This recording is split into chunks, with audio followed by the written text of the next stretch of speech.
আসসালামু আলাইকুম, আমি বিডি সৈকত আপনাদের মাঝে একটা নতুন ব্লগ নিয়ে চলে এলাম। ধৈর্য সহকারে পুরো ভিডিওটা শেষ পর্যন্ত দেখুন। স্বাস্থ্য ভাই আর মান্না কোনায় যা আয় কইরে খোদার কাটা হুনি যাক ও মা দে আগো যা আকিরোশন নেই মারি এর মোবাইল টিপে বাবুরে এতবার কি তো কয় এই লুচ্চার কথা আর কই লাভ নেই। এত হইছে ভবিষ্যতের আব্বা দলের সভাপতি এতে কইতে চাইতেছে হেতেরে ভোট না দিয়ে একটা বালা মানুষের ভোট দিতেন। ও মা হরে দে বাতি জানি রিব্বার মোবাইল আমার কি নাচা নাচতে আছে দেখছিস নি এতার মোবাইল কিনে নে এতার মতো বক্কর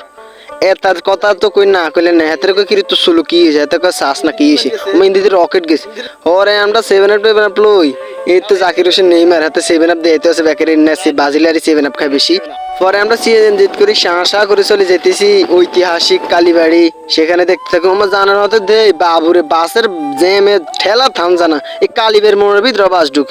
আমি তো মনে করছি কিন্তু 1971 সালে যুদ্ধ আবার শুরু হয়েছে ওরে দে তারা বা বিএমপির পতাকা লই না কাটেছে এতাগো তারেক রহমান আইব এটার লাই এত হাজারো মানুষ দেখছিনি ফিকেবের মধ্যে তারা বানা লাইছে স্টেজ ওমা দে এত দর্শকের ভিতরে মহিলা গুণ কি আর ওমা সমাবেশের লগে দিয়ে আবার তারা ব্যান্ড পার্টি হয়েছে দেখছি না এত কি আওয়াজ ডোলের। আমার এই ভিডিওটা ভালো লাগলে সবাই লাইক কমেন্ট শেয়ার করে দিবেন, ধন্যবাদ।